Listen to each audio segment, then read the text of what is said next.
Bumi Nusantara kita merupakan tempat yang unik, tempat yang penuh dengan misteri, legenda dan cerita-cerita dari peradaban lama.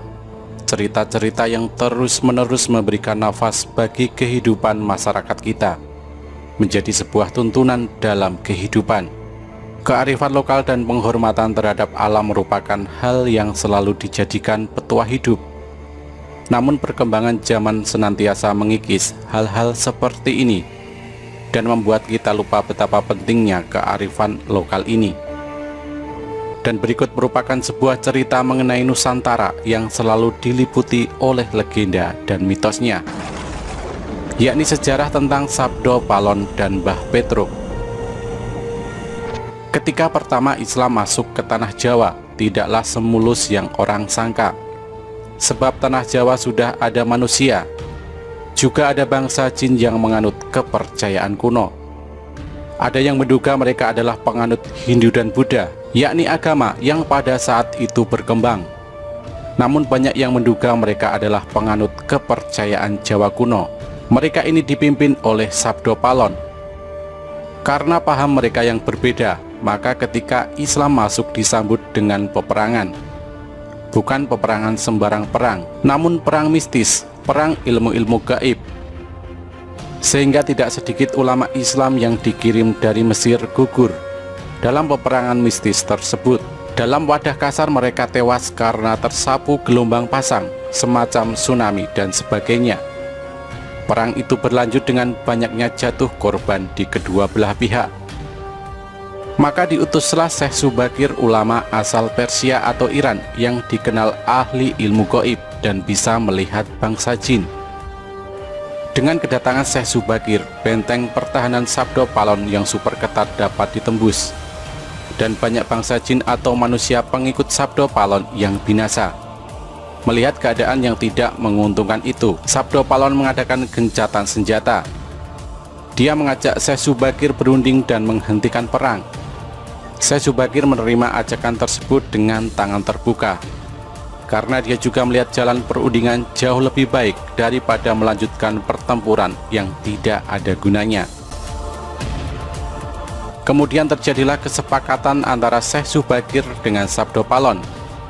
Isi kesepakatan itu antara lain, Islam boleh berkembang atau disebarkan di tanah Jawa, tetapi tidak boleh dilakukan dengan pemaksaan. Islam harus menghormati dan menghargai budaya, adat istiadat setempat. Islam tidak boleh memaksa orang yang berbeda keyakinan untuk memeluk agama baru tersebut. Dan kalau orang Islam yang memimpin atau jadi pemimpin harus mengayomi semua orang, semua agama dan semua kepercayaan, dan menjunjung tinggi kearifan lokal. Dan sejak saat itu Sabdo Palon bersama pengikutnya termasuk Mbah Petruk Moksa. Mereka hilang dari pandangan umum dan tidak mudah dilihat oleh manusia biasa. Hanya mereka yang memiliki kelebihan dan paham ilmu gaib yang dapat melihatnya. Sebelum menghilang, Sabdo Palon sempat berpesan kepada Syekh Subakir bahwa suatu ketika dia, Sabdo Palon atau pengikutnya Mbah Petruk akan kembali menunjukkan jati dirinya kalau pemimpin negeri ini tidak amanah, tidak mencintai rakyat, hanya berbuat untuk kesenangan dirinya dan kelompoknya saja, sementara membiarkan rakyat dalam kesengsaraan dan penderitaan. Kemunculan Sabdo Palon dan para pengikutnya Mbah Petruk untuk menagih janji, sekaligus mengingatkan agar para pemimpin negeri ini segera sadar, ingat rakyat dan ingat bangsa. Kalau tidak, selain akan banyak lagi bencana yang akan melanda negeri ini, mereka para pemimpin pada gilirannya juga akan menerima bencana. Bahkan bencana yang akan menimpa mereka lebih dahsyat, lebih mengerikan dan menakutkan. Inilah serat Sabdo Palon, penguasa gaib tanah Jawa. Serat yang pertama. Podo siro ngelingono carito ing uni-uni kang kocap ing serat babat-babat nagari Mojopahit.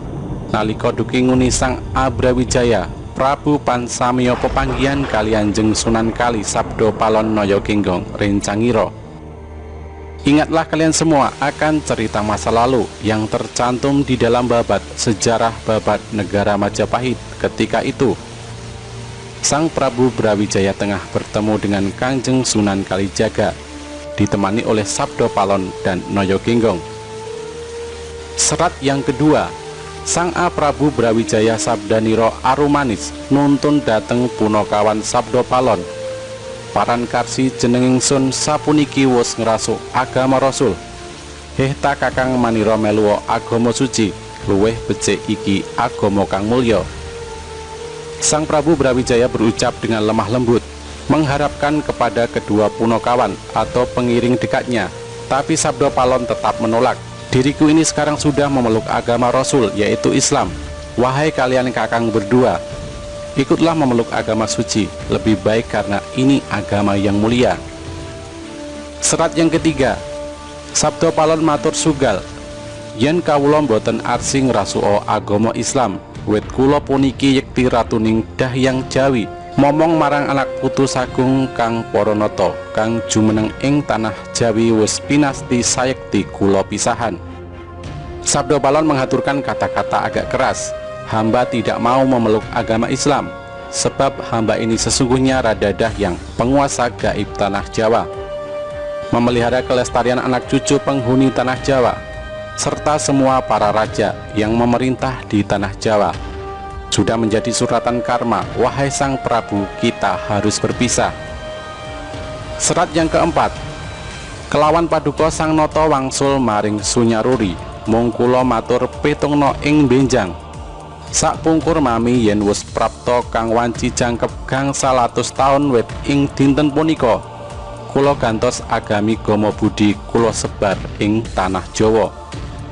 Dengan paduka wahai Sang Raja, kembali ke Sunyaruri, alam kosong tapi berisi, alam yang tidak ada tapi ada. Hanya saja saya mengaturkan sebuah pesan agar paduka menghitung. Kelak sepeninggal hamba, apabila sudah datang waktunya, genap 500 tahun mulai hari ini, akan saya ganti agama di Jawa, agama Budi akan saya sebarkan di tanah Jawa.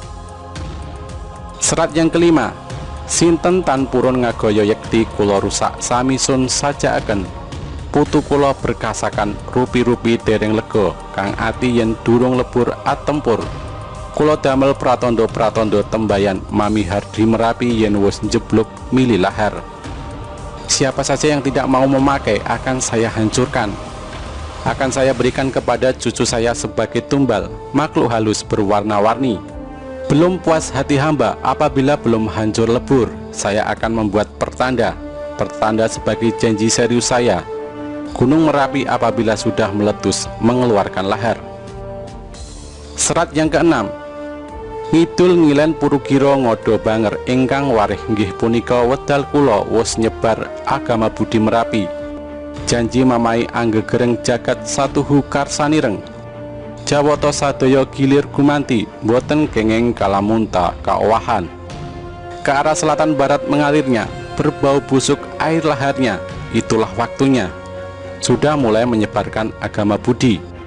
Merapi janji saya, menggelegar seluruh jagat, kehendak Tuhan, karena segalanya pasti akan berganti, tidak mungkin untuk dirubah lagi.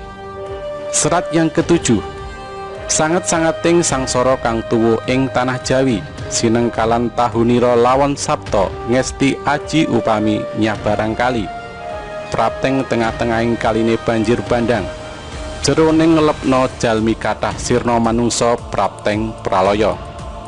Sangat-sangat sengsara yang hidup di tanah Jawa, perlambang tahun kedatangannya. Seandainya menyeberangi sebuah sungai, ketika masih berada di tengah-tengah, banjir bandang akan datang tiba-tiba. Tinggi air mampu menenggelamkan manusia, banyak manusia sirna karena mati. Sabdo Palon dan Noyogenggong adalah penuntun gaib yang mewujud. Beliau berdua senantiasa hadir mengiringi raja-raja Jawa zaman Hindu-Buddha. Beliau berdua pergi meninggalkan tanah Jawa semenjak keruntuhan Majapahit pada tahun 1400 Saka atau 1478 Masehi, terkenal dengan Surya Sangkala yang sangat populer di Jawa, yaitu Sirna Ilang Kertaning Bumi. Kalimat Kertaning Bumi diambil dari nama asli Prabu Brawijaya Pamungkas, yaitu Raden Kertabumi. Janji kedatangan beliau berdua diucapkan di Belambangan ketika Majapahit hancur diserang oleh pasukan Demak Bintoro. Prabu Brawijaya meloloskan diri ke arah timur, hendak menyeberang ke Pulau Bali, namun masih bertahan sementara di Belambangan atau Banyuwangi sekarang. Raden Patah, pemimpin Demak Bintoro, merasa bangga telah menghancurkan Majapahit yang dia anggap sebagai negara kafir. Serta-merta setelah mendengar kabar berhasil dikuasainya Majapahit oleh tentara Islam, Raden Patah datang dari Demak ingin melihat langsung keadaan Majapahit yang berhasil dihancurkan. Setelah itu, dengan bangga beliau meneruskan perjalanannya ke pesantren Ampel Denta, hendak mengabarkan keberhasilan tersebut. Namun ternyata Nyi Ageng Ampel, istri almarhum Sunan Ampel, malah mempersalahkannya. Nyai Ageng Ampel mengingatkan bahwa dulu semasa Sunan Ampel masih hidup, beliau pernah berpesan bahwasanya jangan sekali-kali murid-murid beliau ikut campur masalah politik atau malah berani merebut kekuasaan Majapahit. Bahkan Nyai Ageng dengan tegas menambahkan, Raden Patah telah berdosa 3 hal. Dosa yang pertama adalah kepada guru, yaitu melanggar wasiat Sunan Ampel. Dosa yang kedua kepada ayah, karena Prabu Brawijaya adalah ayah kandung dari Raden Patah. Dosa yang ketiga adalah kepada raja, karena raja adalah imam, tidak boleh dilawan tanpa alasan yang benar. Sebab selama memerintah, Prabu Brawijaya tidak pernah melarang penyebaran agama Islam, bahkan menghadiahkan tanah Ampel Denta di daerah Surabaya sekarang sebagai tanah otonom, diizinkan untuk dipakai sebagai basis pendidikan agama bagi orang-orang muslim. Dengan sangat menyesal, Raden Patah meminta petunjuk bagaimanakah cara untuk menghapus kesalahannya. Nyai Ageng menyarankan agar kedudukan Prabu Brawijaya Pamungkas sebagai raja harus dikembalikan. Namun yang menjadi masalah adalah kemanakah sang Prabu meloloskan diri. Nyai Ageng memperkirakan sang Prabu pasti menuju ke Pulau Bali. Raden Patah berniat menyusul sendiri, namun dicegah Nyai Ageng Ampel. Karena setelah kejadian penyerangan Majapahit oleh tentara Islam terjadi, maka tidak akan ada satupun orang Islam yang akan dipercayai oleh sang Prabu. Tidak Raden Patah, tidak Nyai Ageng Ampel, tidak pula para wali yang lain yang turut serta membantu penyerangan tersebut. Namun hanya ada 2 wali yang mungkin masih beliau percayai. Pertama Syekh Siti Jenar dan kedua Sunan Kalijaga. Karena kedua wali ini terang-terangan menentang penyerangan pasukan Islam ke Majapahit. Karena hubungan Raden Patah tidak begitu baik dengan Syekh Siti Jenar, maka dia meminta pertolongan Sunan Kalijaga untuk melacak keberadaan Ramandanya. Dan jika ditemukan, dimohon dengan segala hormat untuk kembali ke Trowulan, ibu kota Majapahit, untuk dikukuhkan lagi sebagai raja. Sunan Kalijaga bersedia membantu. Ditemani beberapa santri, beliau langsung melakukan pencarian ke arah timur. Dan ternyata benar, di Belambangan banyak umbul-umbul pasukan Majapahit serta para prajurit Majapahit yang siap tempur berkumpul di sana. Dan benar pula Prabu Brawijaya masih ada di sana, belum menyeberang ke Pulau Bali.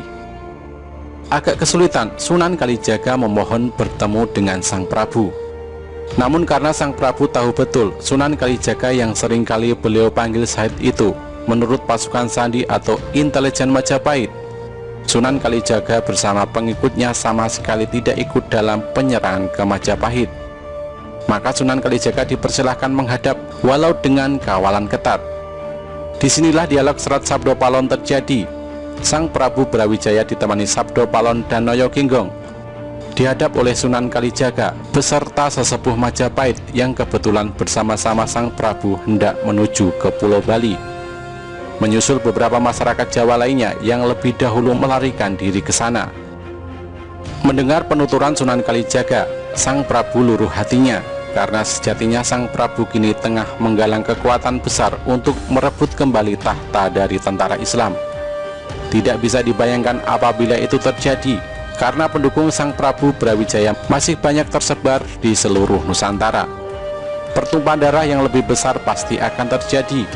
Putra-putra Prabu Brawijaya masih banyak yang berkuasa dan mempunyai kekuatan tentara yang besar, seperti Adipati Handayaningrat IV di Pengging, Lembu Peteng di Madura, Bondan Kejawen ditaruh, dan masih banyak lagi.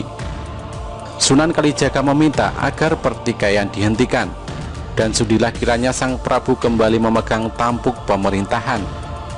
Prabu Brawijaya menolak, karena jikalau itu terjadi, maka beliau akan merasa terhina oleh putra selirnya sendiri, Raden Patah, yang lahir dari putri Cina Engkian dan dibesarkan di Palembang dalam asuhan Adipati Arya Damar atau Swan Liong. Bagaimana tidak, seorang ayah harus menerima tahta dari anaknya sendiri. Memalukan. Ketika perundingan menemui jalan buntu, maka Sunan Kalijaga mengusulkan agar beliau dengan kebesaran jiwa mau memeluk Islam. Dengan demikian, seluruh pendukung beliau pasti akan meninggalkan beliau satu persatu, dan pertumpahan darah yang lebih besar lagi akan terhindar. Mendengar akan hal itu, Prabu Brawijaya tercenung. Untuk menghindari peperangan lebih besar, setidaknya usulan Sunan Kalijaga memang masuk akal. Demi perdamaian, Sang Prabu mengesampingkan egonya, maka penuh dengan kebesaran hati, beliau menyatakan masuk Islam. Terkejut seluruh yang hadir, termasuk Sabdo Palon dan Noyo Ginggong, hingga terlontarlah sebuah janji seperti tercantum pada serat Sabdo Palon di atas.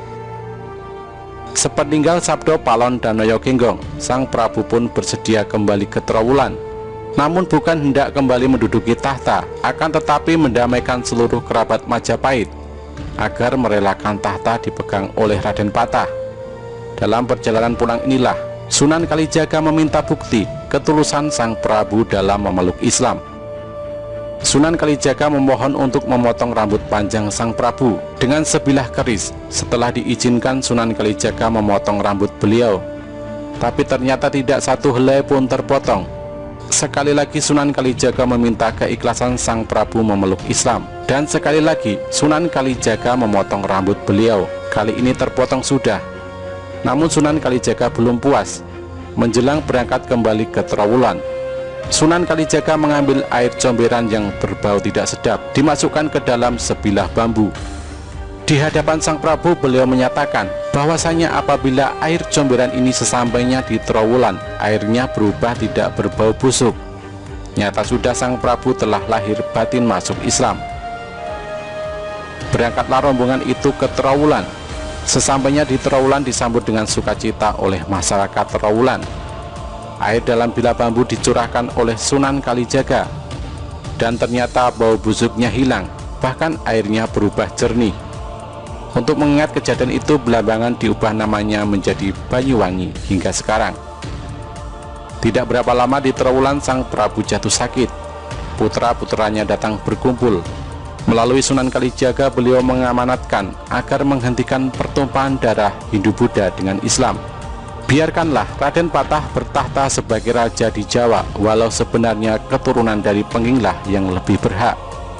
Menjelang akhir hayat beliau berpesan agar di atas pusara makam beliau jangan diberi tanda bahwasanya beliau adalah Prabu Brawijaya, Raja Majapahit terakhir. Namun tandailah dengan nama Putri Campa Anarawati, permaisuri beliau, sebab beliau merasa diperhinakan sebagaimana wanita oleh putranya sendiri. Dan penghinaan itu didukung oleh permaisurinya sendiri, Dewi Anarawati, Putri Campa yang beragama Islam. Dewi Anarawati inilah bibi dari Sunan Ampel. Dewi Anarawatilah yang menyarankan agar Sang Prabu memberikan Ampel Deta kepada Sunan Ampel untuk didirikan sebuah pesantren Islam. Maka jangan heran apabila di Trowulan tidak diketemukan makam Prabu Brawijaya, melainkan Putri Campa. Padahal makam Putri Campa yang asli berada di Gresik. Begitu Majapahit diserang pasukan Islam, beliau diungsikan ke Gresik hingga beliau wafat.